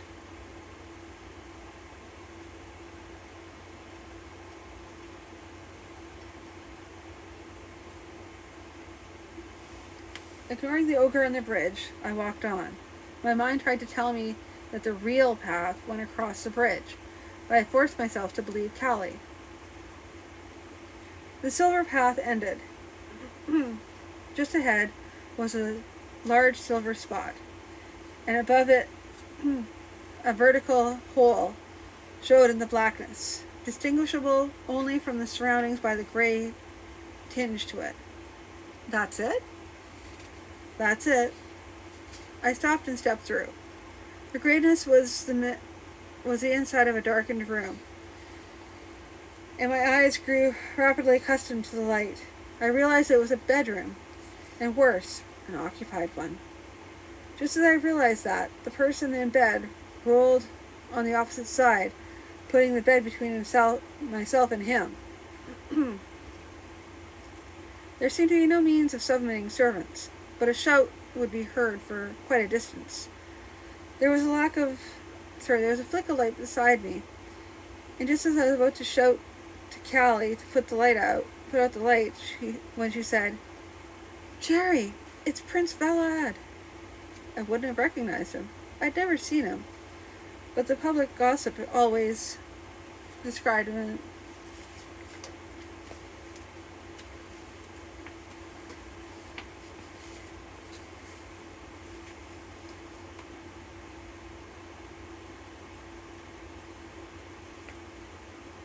as slender with fine features.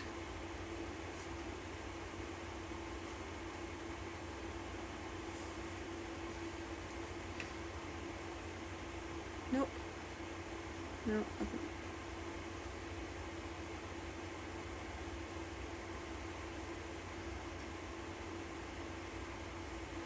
This was a small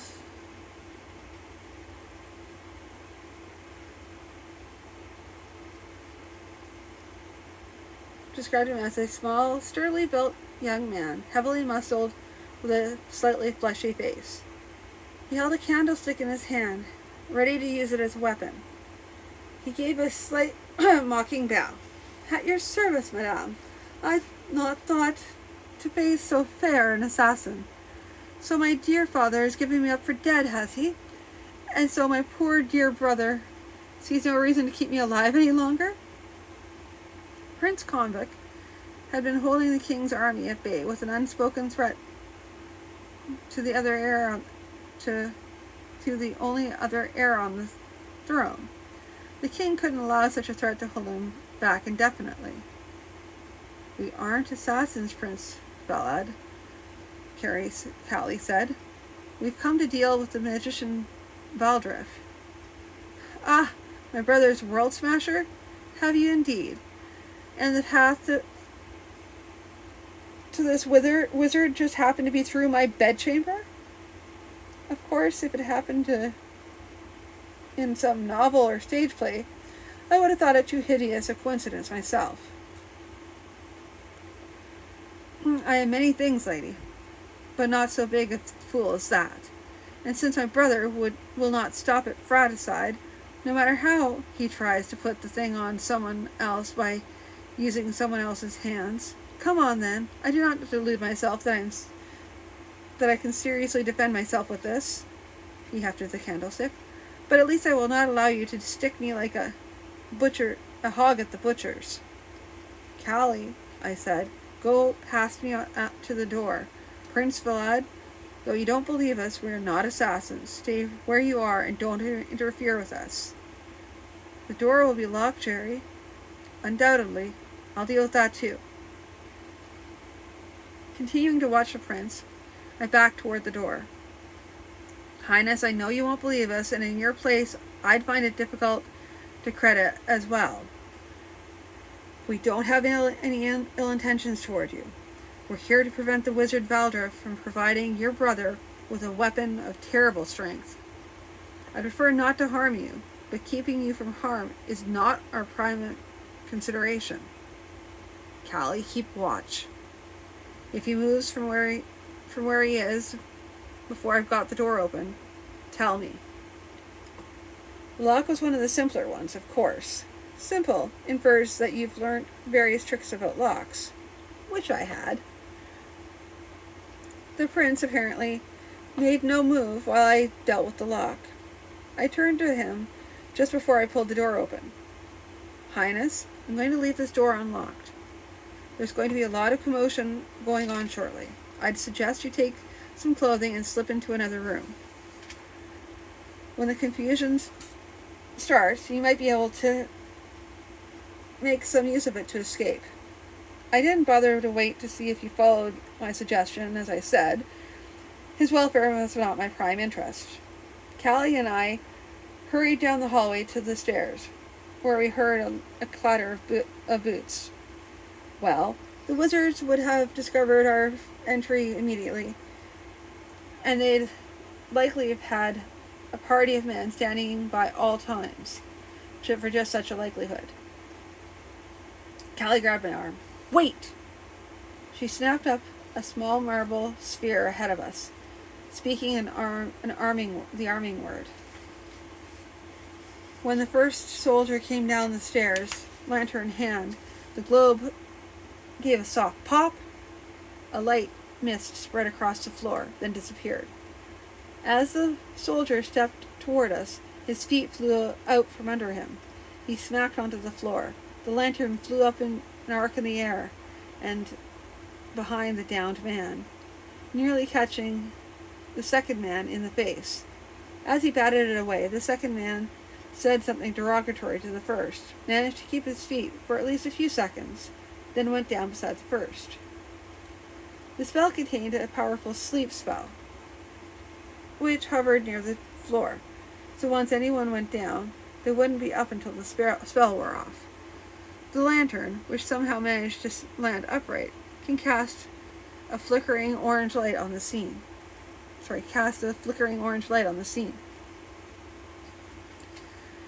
The push of men on the stair sent all but the last four out, where they too skidded and slipped and finally fell to the floor.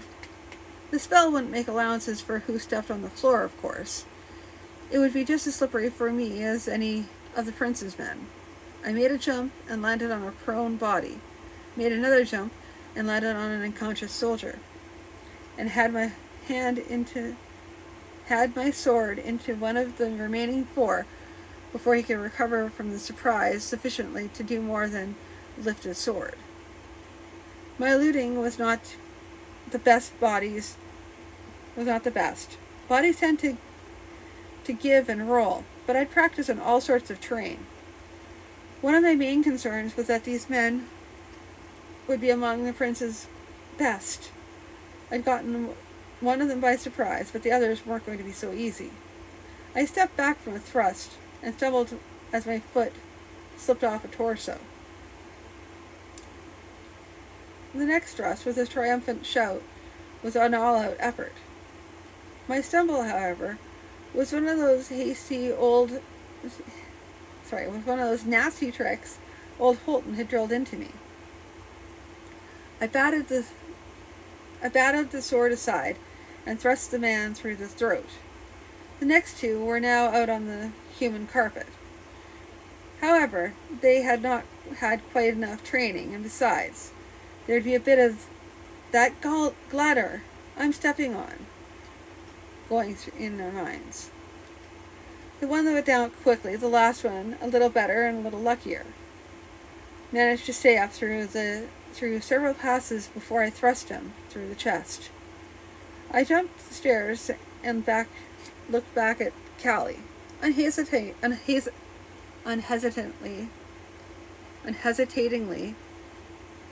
she jumped from man to man until she reached me. As I scrambled up the stairs, I asked, "Do you have any idea how much time we have before the next lots come along? Or more importantly, do you have any idea which way they go to?" "Left at the top of the stairs, two doors along." Of course, in the manner of their worst stage fantasies, at the top of the stairs and 3 steps down the corridor was a wizard. He was dressed pretty much normally, even stylishly, in a tight fawn trousers and black coat. He was carrying a staff, though, a large oaken one, with some strange writing carved in a spiral around it. Having dealt with Alfcron, I wasn't sure I wasn't about to make a mistake about penchant for affectation with lack of substance. He pointed the staff at me, and my hair began to stand on end, and my skin began to prickle. Callie spoke a word, and my skin and hair settled down. And I'm... Ha!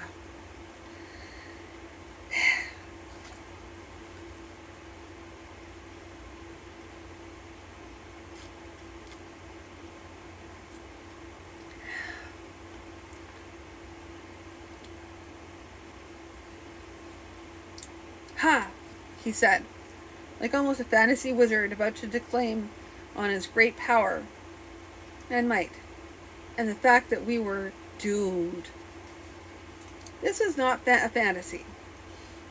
He moved his hand on the staff and spoke a word of his own. Lighting flashed towards Callie. Pardon me.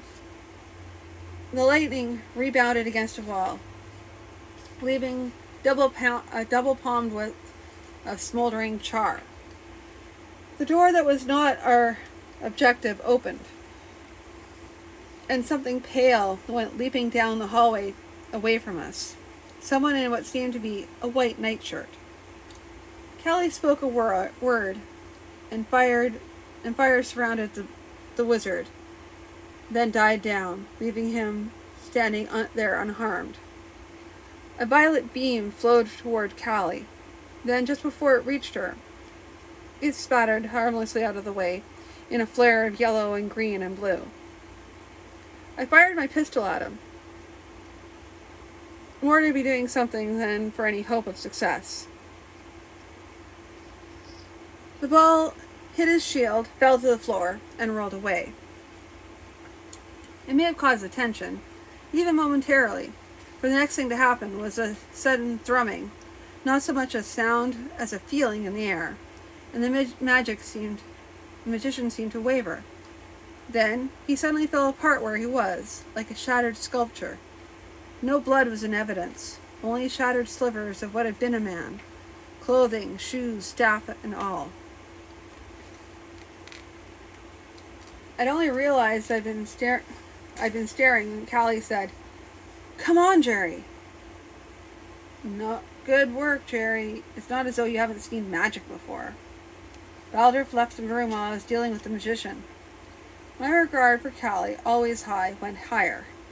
In the midst of a life-and-death magical fight, she still had enough awareness of her surroundings to notice the magician fleeing his room. "He went down the hall," I said, starting that way myself. "Just a minute. We would chase him from here to there and all around the barn and still not find him." She approached the door to his room and stopped. She made a gesture and the door swung open. She smiled at me. He might just have left a trap for the first fools to touch the door. So now, you wait here and keep watch. I stayed in the hallway, watching for anyone or anything coming, occasionally glancing in to see what she was doing. She took a small gray wand from her pack and set it on the bed. She spoke a few words and waited. Shortly, one end of the wand began to glow. She picked it up again. "This will keep us going in the right direction." We hurried up along the hallway.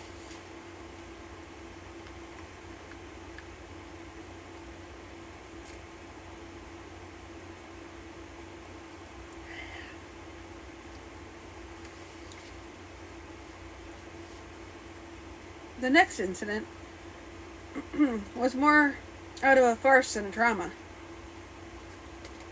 We went around the next corner of the hallway to collide with 3 swordsmen, rushing equally heedlessly in our direction. My fault, of course. I've been too busy watching the glow of the wand to be using my oh so highly trained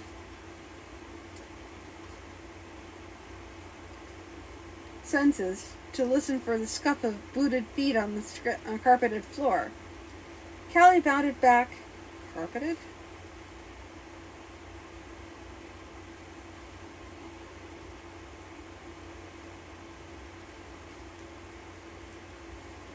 Callie bounded back to sit on the floor in an undignified sprawl. The man who'd hit her went stumbling on by, losing his sword and sprawling face down. The one I hit staggered against the wall, losing his balance, teetering, and righting himself. The third one stumbled over Callie, but caught his balance, and after running 3 steps down the hallway, stopped and turned. I made up for my first carelessness by letting myself fall and roll in a backward somersault to my feet. The fellow I'd collided with was pulling his sword back into some sort of guard position when I struck fast, cutting at his knee. It wasn't a serious wound, though it would begin to tell in a long fight. I didn't have time for a long fight. He jumped back, getting himself properly ready now. I heard the fellow who'd stumbled over Callie and stayed upright coming behind me. I whirled to face him, parrying his thrust and almost impaling him before he could stop his rush. Even the poor light, I realized, I was fighting Prince Konvuk himself. The sturdy build, the somewhat fleshy face, the hair nearly as pale as Alfron's, told the tale. He was also a skilled fencer, though his training had been in the standard fencing hall fashion, using blades, but none of the nasty little tricks I was capable of, such as pulling the empty pistol from my sash, throwing it left-handed at his face, following that with a thrust as he warded off the missile. His athletic ability saved him there, for he managed to knock the pistol out of the air. I had to pull up my thrust because the man I'd wounded was coming back up behind me. He was in too big a rush, determined to protect the prince, no doubt. I had knocked his thrust aside and thrust myself. He staggered back against the wall and slid down, leaving a bloody smear on it. I had no time to admire my handiwork. I whirled to find the prince advancing, a little more carefully, and the fellow who'd fallen over Callie was now on his feet, coming my way as well. The prince was being more cautious now. I could almost hear old Holton muttering about how I'd messed it up. Fine, and what was I going to do now? What I did was something definitely not recommended. I did a high kick at the prince's sword, grazing it just as he pulled it aside. I set the kicking foot down well forward to give impetus to my thrust. This one took him right in the right shoulder, and he staggered back. The sword dropped from his hand. The last man, his duty clear to him, grabbed the prince, supporting him with his left shoulder, while holding his sword up in guard. His eyes on me, he began retreating down the hallway in the direction from which Callie and I had come. Fine as the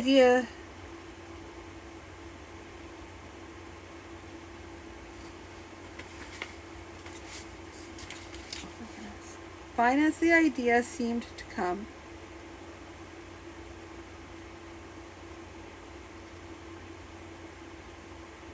fine as the idea seemed be to some, we were not here to kill Prince Konvik. Callie was on her feet, leaning against the wall. The prince and one man got away, Callie. They're headed down the hallway. We want Valdref. Yes, she looked at the wand. This way. A slightly useless statement. We knew he'd gone around the corner and not come back.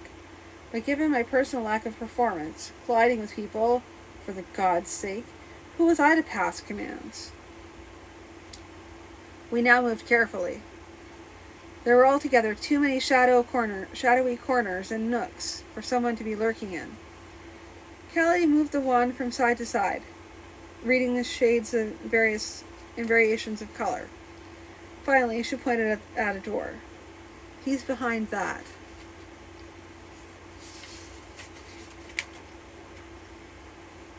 Wait, what?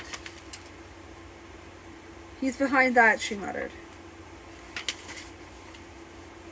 And might he have any sorts of spells ready? She shrugged. Truth is, he's mostly an academic. That means he can tell you what book the spell's in, probably what page it's on, and probably the same for that spell's variant forms. Whether or not he actually knows that spell to the point of being able to use it is another matter. And only a blazing fool would try to cast a spell he wasn't fully sure of. I smiled slightly. All of which means what? She smiled back at me. I'm not strictly an academic. I can name lots of pages and books myself, but 7 out of 10 cases at least, I know the spell as well. Now, in just a moment. She moved her hand slightly, just a finger breadth away from the door handle and lock plate, resulting in a light mauve glow. He's inside. The door's not locked, and there are apparently no obvious traps. Therefore, she pushed the door open. It was a big room, a workroom, set up partly for alchemical works. At the far end, a man was flipping through a book by the dim light of a candle. What I had taken for a nightshirt was actually a loose white shirt worn with a pair of very light buff-colored trousers. Buff? What? Yeah, there's been a lot of me going, what is this?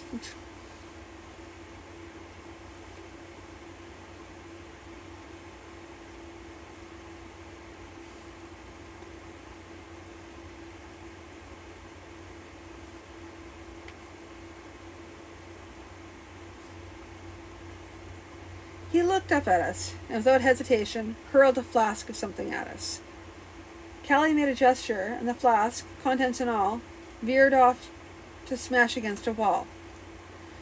She cast a spell, which started the thrumming sound, but the thrumming became grinding, then died away. A silvery zigzag drew itself across the floor towards Callie. Suddenly, about a hand's breadth from her feet, the zigzagging shivered off into a spider web of hair-thin silver lines, then stopped. Callie's next spell went without me noticing, though I thought I saw a slight yellow shimmer in the air, which faded to nothing.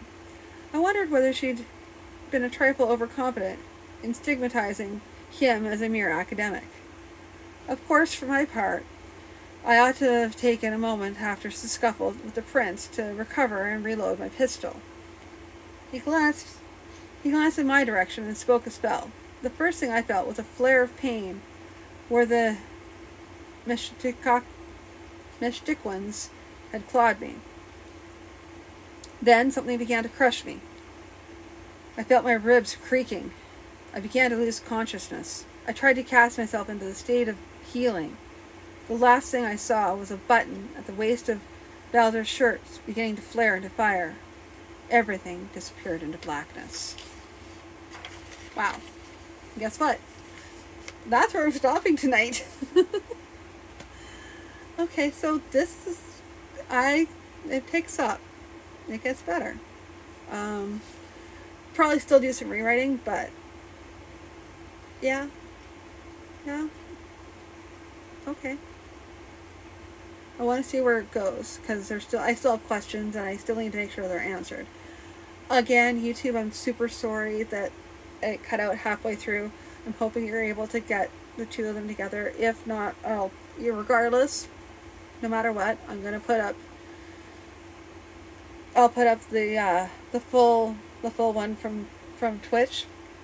I'll upload to you guys. Just give me a little bit, because it may not go up to... I don't know when it'll go up, but it'll be soon, very soon. I'll try and do that tonight / tomorrow morning. So, thank you everyone. I know it's been a long one tonight, but I want to get through these chapters, and yeah. So tomorrow night will probably be another 3-chapter night, and then Friday is going to be an extra long one. Because that'll be... Well, you know what I might just do? I'm probably going to break it up. I'll do 3 chapters on Friday. And then 2 chapters on Monday. And finish it up from there. That's probably the best way to go. So, unless they're shorter chapters, in which case I can't be held accountable for my actions. But anyway, it's been a long night, and I have some write-ups to do now. So, because I'm trying to write my takeaways from each of the chapters. So I'm going to be doing that. And yeah, I'm going to talk to you all again tomorrow. So thank you and have a good night.